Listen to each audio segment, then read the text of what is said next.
മാള ഗ്രാമപഞ്ചായത്ത് ഇസാഫ് ഫൗണ്ടേഷൻ എന്നിവയുടെ സംയുക്ത ആഭിമുഖ്യത്തിൽ വയോജന ചൂഷണ വിരുദ്ധ ബോധവൽക്കരണ ക്ലാസ് സംഘടിപ്പിച്ചു. മാള ഗ്രാമപഞ്ചായത്ത് പ്രസിഡന്റ് ബിന്ദു ബാബു ഉദ്ഘാടനം ചെയ്തു. വയോജന ക്ലബ് പ്രസിഡന്റ് സുരേഷ് അധ്യക്ഷത വഹിച്ചു. ഹൈമാവതി ബോധവൽക്കരണ ക്ലാസ് നയിച്ചു.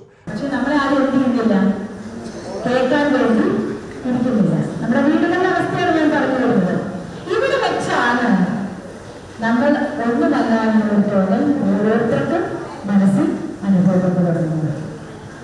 ഇങ്ങനെ ഇത് മാത്രമാണ്. ഇതിന് പുറമെ എന്ത് ചെയ്യും? മക്കളൊക്കെ നല്ല ഉദ്യോഗസ്ഥന്മാരും വലിയ വലിയ ലെവലിലൊക്കെ എത്തിക്കഴിഞ്ഞാൽ എന്താ സംഭവിക്കുക? മിക്കവാറും അമ്മമാര് പാരൻസ് ഒറ്റയ്ക്ക് ജീവിക്കേണ്ട സ്ഥിതിയിലേക്ക് എത്തും. ആരുമില്ലാതെ ഒറ്റയ്ക്ക് ജീവിക്കേണ്ട സ്ഥിതിയിലേക്ക് എത്തും.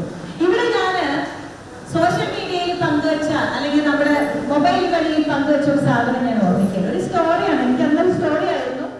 പഞ്ചായത്ത് ആരോഗ്യകാര്യ സ്ഥിരം സമിതി ചെയർപേഴ്സൺ നബീസത്ത് ജലീൽ, പഞ്ചായത്ത് അംഗങ്ങളായ Ambili Sajeev, Lissy Xavier, KV Raghu, Sabu Paul, ESAF, Santhwana coordinator Rosemary, coordinator Shiny Jose, Pushpa Yohannan എന്നിവർ സംസാരിച്ചു. വയോജനങ്ങൾക്കെതിരെയുള്ള ചൂഷണങ്ങൾ തടയുന്നതിനും അവരുടെ അവകാശ ആനുകൂല്യങ്ങളെക്കുറിച്ചുമുള്ള വിവരങ്ങളാണ് ക്ലാസ്സിൽ വിശദീകരിച്ചത്.